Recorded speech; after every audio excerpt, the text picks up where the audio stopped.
네, 12주차 2강 시작하겠습니다. 2.2.3의 폴리밸류라는 함수에 대해서 알아보도록 할게요. 다항식을 이제 그리는 그런 함수예요. 우리가 예전에 배웠던 거는 지금까지 우리가 알고 있는 그런 방법으로는 fx는 이거의 그래프를 그리려고 할 경우에는 이런 다항식의 그래프를 그리려고 할 경우에는 어떻게 해요? x 값을 갖다가 먼저 변수를 갖다가 x는 해가지고 변수 범위를 갖다 설정을 해줘야겠지. 그 다음에 y는 fx는 이라고 써도 되고 y는 이라고 써도 되지. y는 해놓고는 요거 써줘야 돼. x에 점 찍고 꺽쇠 3승 마이너스 2배 곱하기 x에 점 찍고 꺽쇠의 제곱 플러스 2배의 곱하기 x 플러스 1 이렇게 써줘야 된다라는 것이죠. 이거 쓰는 게 조금 번거로운 거죠. 이 프롬 개발자 또는 이런 것들을 많이 다루는 사람들 또는 매트랩이라는 이 큰 회사에서는 이걸 좀 더 유용하게 편하게 유저들한테 또는 개발자에게 좀 더 제공할 수 없을까를 연구를 해야죠. 매트랩 회사는. 그래서 그거를 만들어 놓은 함수입니다. 그래서 폴리밸류라는 함수예요. 그래서 다항식 예를 그리려면 이렇게 한 다음에 뭐 이거 클로즈 클리어 커맨드는 뭐 그냥 쓰는 거고요. 요거랑 요거 쓰고 플롯 이렇게 해서 우리가 그림을 그렸는데 이거 쓰는 것이 좀 오류가 또 뭐 실수를 할 수도 있고 그러니까 이거 좀 힘들다 이거죠. 그래서 폴리밸류라는 다항식을 그리는 함수를 만들어 놓은 겁니다. 그래서 폴리밸류라는 함수의 사용 구문은 이렇게 여기에 이렇게 해서 폴리밸류라고 해가지고 a, x라고 해서 변수 두 개 넣어주면 돼요. 이때 a는 개수 쓰는 거야. 여기에 대한 개수. x의 3승은 개수가 몇이에요? 1이고 요거의 x의 제곱의 개수는 마이너스 2. 그 다음에 2, 1 이렇게 되겠죠. 그래서 개수에 해당되는 걸 여기다 쓰는 거고 그 다음에 이 x는 이 x축 x 쓰면 써주면 되는 겁니다. 자, 그래서 얘를 갖다가 제대로 그리기 위해서는 다음과 같이 하면 됩니다. a는 해가지고 이거는 x가 먼저 설정 이제 선언을 해줘도 되죠. a는 이라고 했어. a는 해놓고는 개수 썼어. 1, 마이너스 2, 1로 이렇게 개수 설정을 해준 겁니다. 다음에 x라는 것은 얘를 갖다가 마이너스 5에서 0.1씩 증가해 가지고 뭐 7까지 간다는 둥 이렇게 되지만은 요 대충 그림 보니까 내가 알고 싶은 범위는 그냥 딸랑 마이너스 2에서 4까지 정도만 나는 알고 싶어. 마이너스 2에서 요 4까지만 그래프가 어떻게 그려지는지 그거 알고 싶어 하면은 요거만 이제 설정을 해준 거죠. x의 범위를. 그 다음에 폴리밸류 해가지고 요 a 값 그리고 x 값 해가지고 fx로 받은 다음에 이렇게만 써주면은 아까 대 이렇게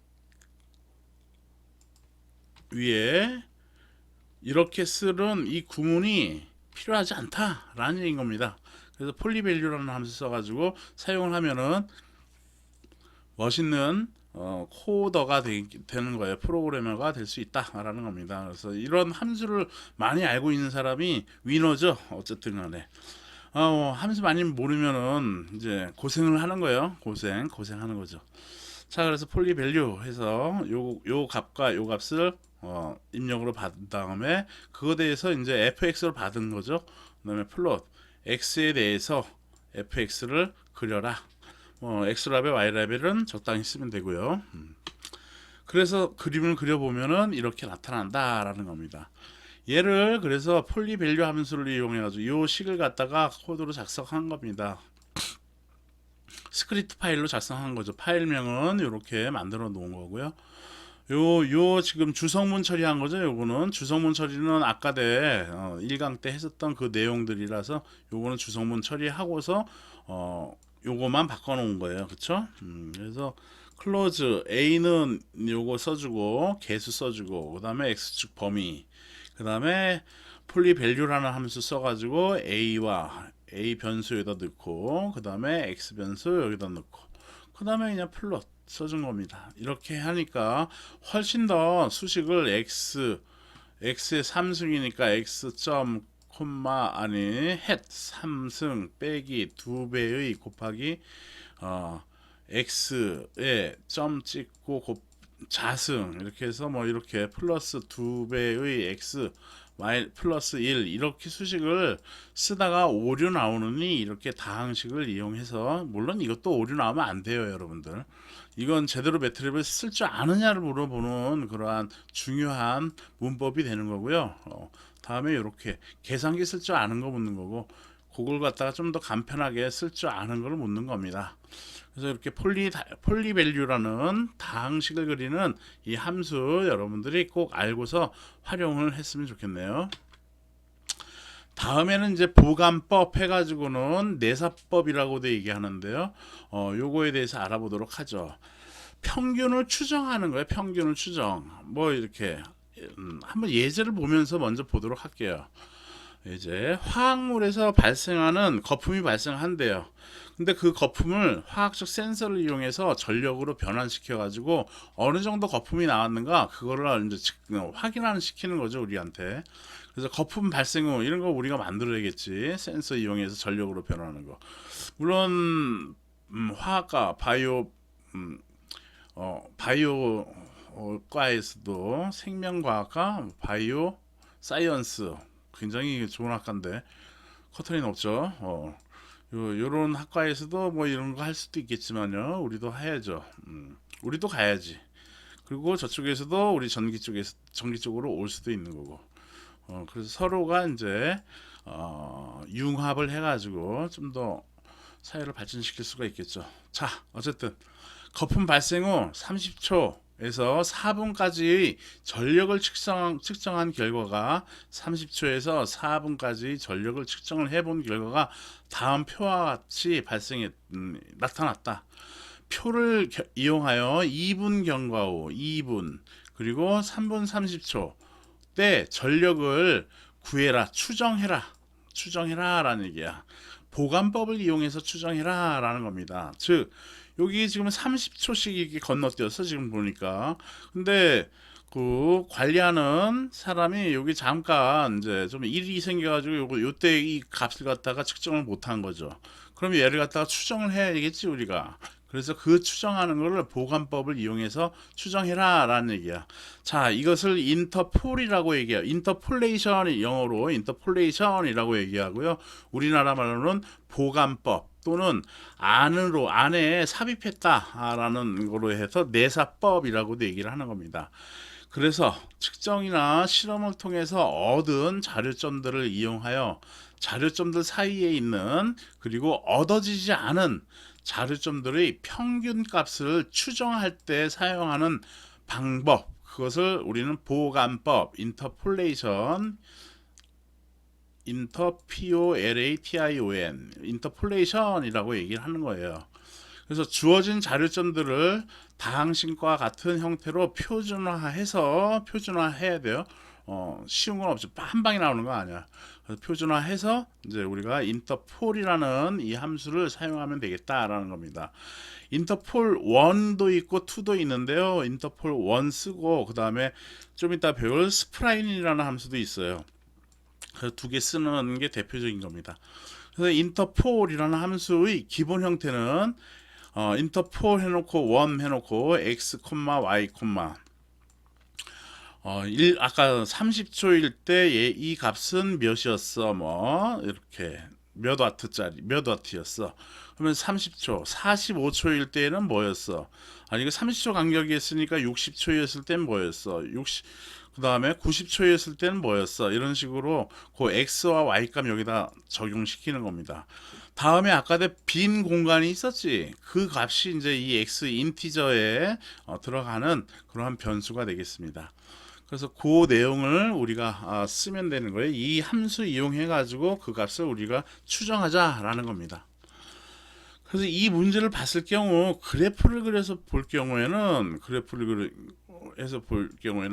x축은 이제 t 세컨드가 되겠네. 그래서 세컨드 써주면 되는 거고, 요 쪽은 이제 Y축은 마이크로와트라고 했으니까 마이크로와트라고 이렇게 쓰고 P 써주면 되겠네. 30초를 기준으로 했으니까 여기가 30이라고 합시다. 30이었을 때 110ml래. 110. 그리고 1분 60초. 그 다음에 90초. 그 다음에 120. 150 해가지고 따다당 해가지고 나와지겠지. 60초였을 때 270이래. 그러면 270이 한참 이 정도 될 거고, 350은 더 높을 거고, 260은 좀 떨어질 거고, 그 다음에 200 떨어질 거고, 그 다음 150은 더 떨어질 거야. 얘 이렇게 그림을 그려가지고 이거에 대한 평균치 중간값이 뭐냐 이거 구하면 되는 거죠. 즉 2분이었을 때 그리고 3분 30초였을 때 요 값 구해주면 되는 거다라는 것이에요. 이 값을 구해주면 된다라는 얘기야. 이때 2분이었을 때 이 전력은 몇이냐, 그리고 3분 30초였을 때 이 값은 어떻게 되느냐, 그거 구하자라는 겁니다. 그거 구할 때 이렇게 보관법을 이용해서 구하면 된다라는 것이죠. 보관법, 이때 이제 이런 거 쓰는 겁니다. 그래서 얘네들 갖다가 타임 벡터를 만들어야겠어요. 타임 벡터 해서 얘는 t니까 t로 이제 받아도 되겠고요. 우리 교재는 지금 x로 받았네요. 그래서 x는 아까 30초는 0.5에 해당되니까 0.5로 쓰고, 그 다음에 1, 그 다음에 1.5, 2.5, 그리고 3분, 그리고 4분 이렇게 표현을 해 놓은 겁니다. 0.5분일 때 전력은 110 마이크로, 1분이었을 때는 270, 1.5분이었을 때는 350 마이크로, 2.5분이었을 때는 260 마이크로, 3분이었을 때는 200, 400일 때는 150 마이크로 와트로 이렇게 측정이 되었던 거예요. 이 중간에 2분이랑 3분 30초를 우리가 추정을 해야 되지. 그래서 그것을 x 인티저로 받은 거예요. x 2,3.5로, 여기 3.5였네.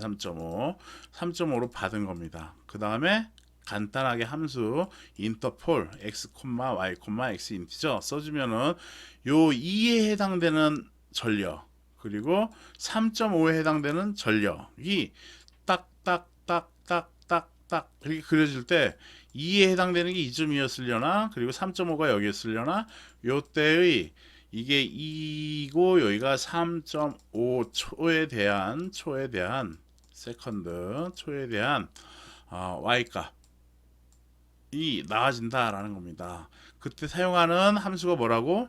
이 인터폴이라는 함수다라는 겁니다. 그때 각각 값이 얘는 305가 나왔고 305 마이크로와트가 나왔고 얘는 175 마이크로와트가 나왔다라는 얘기인 겁니다. 이렇게 해서 간단하게 인터폴 이용하면 좋겠다라는 것이죠.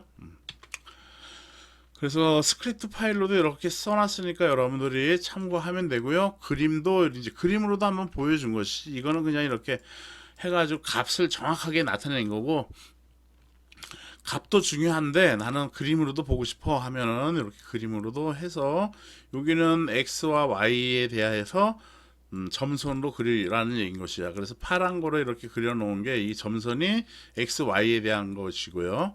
그 다음에 2분이었을 때 여기 2분에 해당될 때 y의 원값 그게 아까 몇이었어? 3분 몇이었나 그랬죠.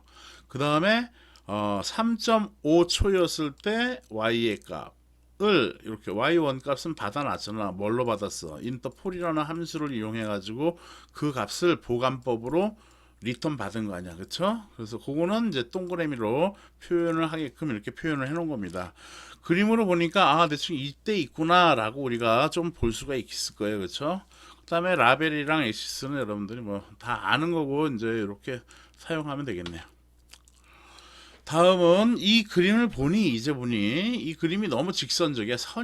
너무 선형이야. 그래서 얘를 갖다가 좀 더 그래픽으로 이렇게 좀 부드럽게 곡선을 그리면 안 되겠냐, 그렇게 하면서 찾아갈 수는 없냐, 그러한 방법을 생각해 본 거죠. 그게 이제 S플라인 함수예요. 스플라인 함수라는 거예요. 그래서 스플라인 보관법이라고도 얘기를 하는데요. 일반적으로 3차 다항식에 많이 사용합니다. 좀 더 곡선 형태의 그래프를 생성할 수가 있어요. 그래서 인터폴이나 인터폴 2 함수보다는 좀 더 그래프가 완만하게 그래픽적이다 라고 할 수가 있겠습니다.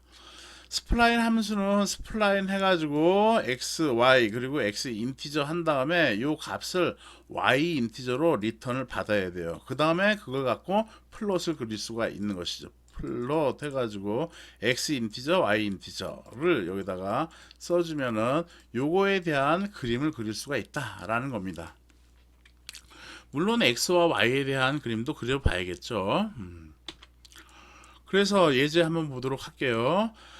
좀 전에 있는 2-3하고 동일한 문제예요. 이랬을 경우 30초, 1분, 1분 30초 이렇게 있는데 이때 얘는 어떻게 쓰면 되겠냐라는 것이죠. 스플라인 함수를 이용하라는 거니까.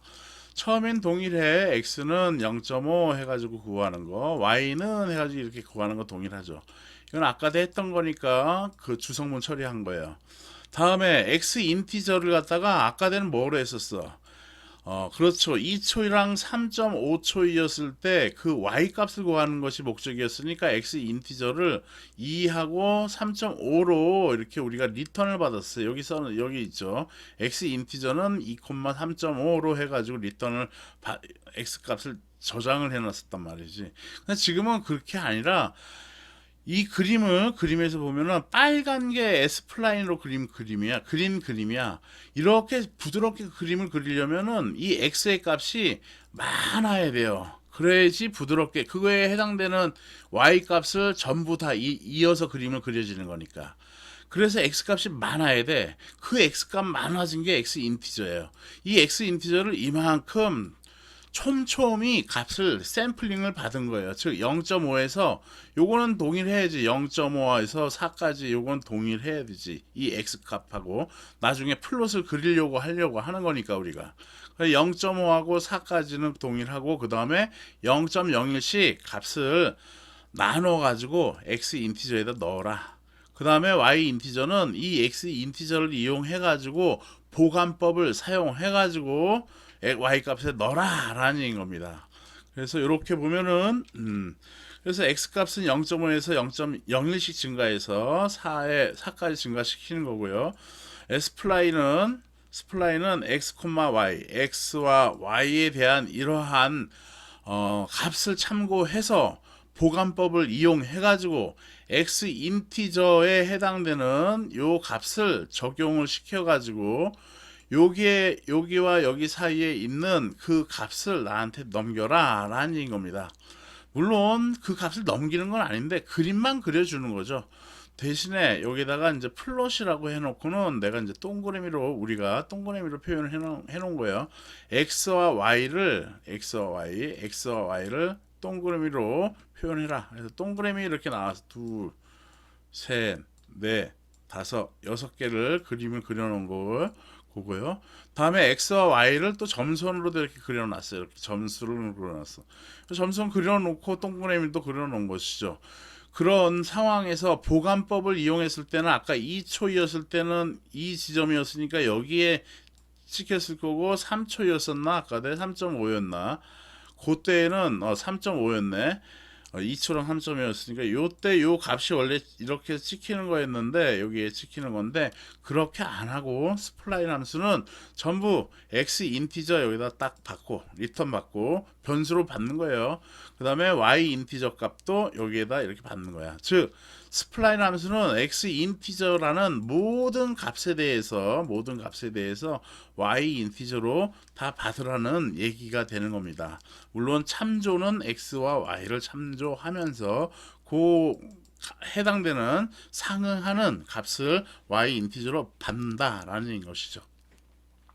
그렇게 해서 그림을 그려보니 빨강으로 나타나는 그런 플롯이 뜨더라라는 겁니다. 이렇게 x 인티저, y 인티저가 빨강으로 그림을 그려준 것이죠. 얘는 실선이니까 실선은 원래 대시를 써도 되고 안 써도 되죠. 그래서 이렇게 안 쓴 거로 그림을 나타냈습니다. 네, 이렇게 해서요. 아까 1강이 조금 길었었죠? 2강 이렇게 해서 20분 정도로 해서 이제 2강을 마치고요. 좀 쉬었다가 3강을 보도록 하겠습니다. 요런 사용법 여러분들이 좀 더 봐야 되죠. 내가 이제 좀 빨리 진행을 했지만 여러분들이 참고를 해서 잘 보길 바랍니다. 아셨죠? 네, 좀 쉬었다가 3강을 시작하도록 하겠습니다. 네, 수고했습니다.